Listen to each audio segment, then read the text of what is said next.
Alors, ce dont je vais parler, c'est hésitant parce que c'est une exhortation prophétique par rapport aux choses que j'ai vues. Le plan de Dieu pour la Côte d'Ivoire, c'est que ce pays-là ne passe pas à nouveau par la souffrance et la violence à l'approche des périodes électorales et pour la suite du pays. Je vais donc interpeller nos leaders qui sont pour la nation des pères, étant donné votre âge, étant donné tout ce que vous avez bâti pendant toutes ces années, que Dieu vous bénisse abondamment pour tous les biens que vous avez apportés à plusieurs vies, même si dans la vie on ne bâtit pas sans détruire, certains aussi qui vous en veulent, qui en ont gros sur le cœur, mais vous avez fait ce que vous estimiez être le meilleur pour vos proches, pour votre pays. Que Dieu dans sa grâce se souvienne de tous les bienfaits, vous pardonne vos erreurs et vos manquements et qu'il vous élève, que sa grâce soit avec vous. Mais voici les risques. Je dis risque parce que c'est évitable. La voix d'un prophète vient pour que nous puissions éviter des choses. Ce sont des choses que vous savez parce qu'elles ne sont pas nouvelles. Alors, j'ai vu le pays comme à la croisée d'un chemin. Et cette croisée-là, je crois qu'elle va commencer à prendre place à partir du mois de juin. Voilà, c'est comme si je vois un nœud et puis ça fait 2 branches. Et puis quand on arrive vers la fin de l'année et qu'on va rentrer 2024 pour la suite, les 2 branches-là, encore un nœud et qui se divisent comme ça. Et puis ça fait des étoiles partout. Et je demande à l'esprit, mais de quoi s'agit-il? Il me montre le premier nœud. C'est un leader et à l'intérieur, il y a des branches qui viennent. Alors, est-ce que le leader est là ou il est parti pendant que les 2 ramifications se créent? Il est fort probable qu'il y ait un départ. Et les ramifications qui sont parties seront soit antagonistes, soit amicales et paisibles, dépendamment de ce que les leaders vous allez faire. Aujourd'hui, vous êtes à un carrefour important, ne serait-ce que par l'âge que vous avez. Et je prie dans le nom de Jésus que le Seigneur vous accorde de prendre des bonnes décisions maintenant pour que le pays soit dans la paix, pour que le pays soit tranquille. Alors, à qui appartient ce premier nœud? Je ne peux le dire, ou même si je le sais, je ne dois pas le dire. Ça ne m'appartient pas d'en parler, mais mon rôle est de prier pour les bons choix, pour les bonnes décisions. Ces branches parlent potentiellement de graves divisions au niveau de vos proches. Graves divisions qui sont déjà là. Mais de ces divisions-là peuvent naître une nouvelle guerre. Les divisions-là ne seront pas simples. Les divisions vont être amplifiées par l'ennemi, au point de produire dans les années à venir de graves crises qui vont amener les Ivoiriens à s'entre-déchirer violemment. Et l'Esprit me disait ce matin, il me dit, ce qui s'est produit dans le passé, parce qu'on est dans les prophéties de cycle, risque de se reproduire. Les grands troubles en Côte d'Ivoire qui ont entraîné la guerre sont venus d'un nœud similaire. On a le premier chef de ce pays qui part, et dans sa famille politique, 2 branches sont créées, mais elles sont créées de manière antagoniste, chacun voulant récupérer le pouvoir. Une de ces branches va rentrer dans l'opposition avec les descendants et une va prendre le pouvoir. De leur conflit va commencer à apporter les fondements qui donneront plus tard la rébellion et la division qu'a connue la Côte d'Ivoire. Ce même schéma-là est sur le point de se reproduire. Le premier nœud que j'ai dit, j'ai vu une branche qui arrive, en tout cas c'est comme un chemin, on a un nœud puis ça se passe comme ça, il se divise.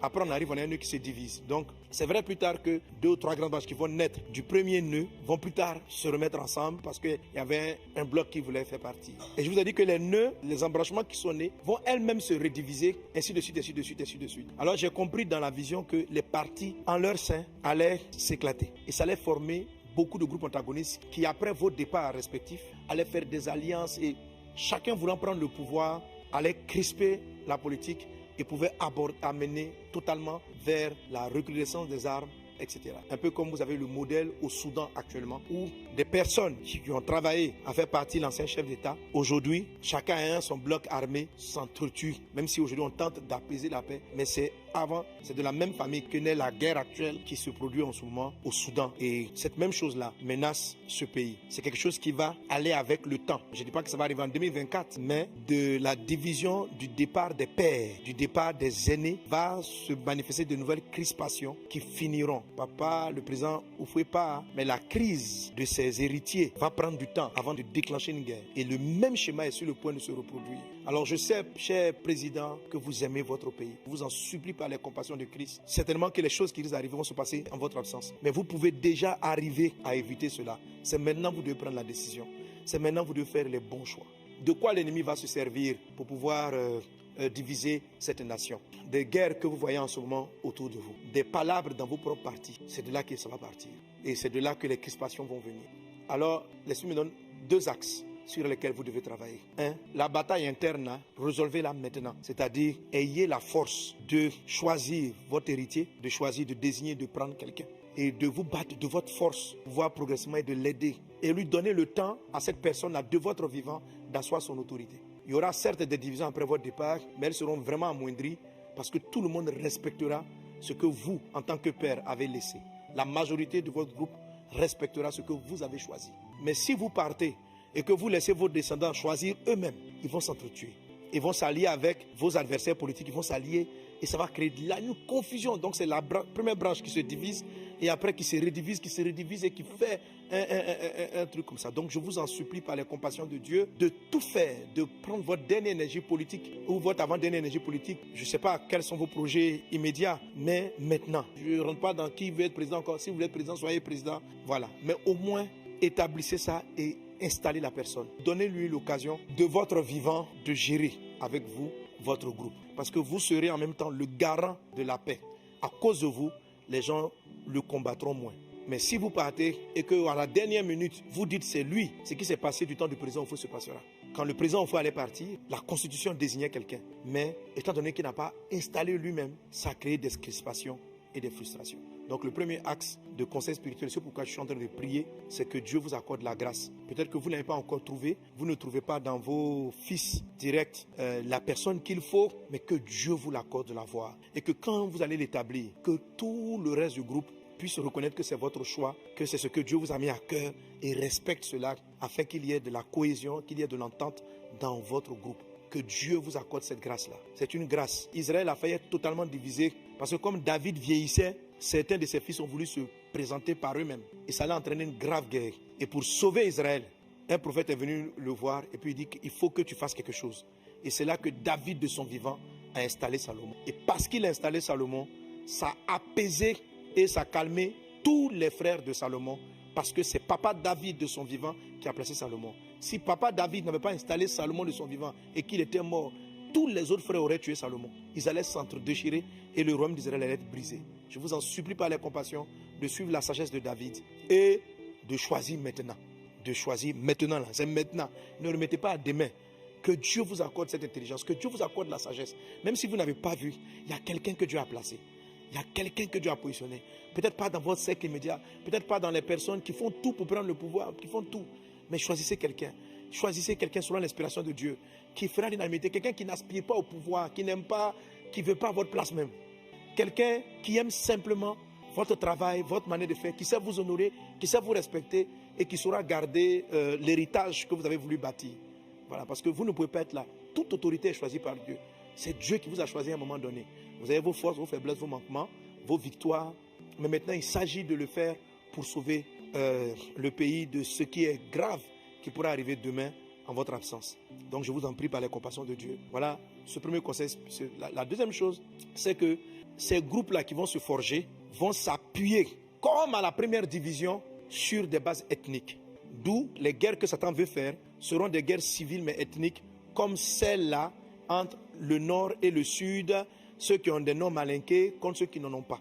De la même manière, ce qui s'est passé hier a voulu opposer des groupes, mais Satan n'a pas réussi parce que notre amour pour la nation a fait qu'on a dépassé le diable qui était dans ce genre de langage. Et nous rendons grâce à Dieu pour cela. Et je veux rendre grâce à Dieu pour le chef de l'État d'avoir permis, par exemple, pour régler ce problème-là, la cour des chefs traditionnels et des rois pour juguler, pour empêcher, pour que les chefs traditionnels puissent se parler. Et je veux rendre grâce à Dieu pour ce choix-là que le chef de l'État a fait pour avoir installé, donné du pouvoir. Que cette institution-là soit encore plus forte et qu'elle favorise les alliances entre groupes ethniques de la Côte d'Ivoire. On arrive à comprendre que nos chefs traditionnels travaillent à ce que les personnes raisonnent en termes d'ivoiriens et non en termes ethniques de Baoulé, de Sénoufo, de Nordiques, de personnes du sud, de l'est, de Bété, etc.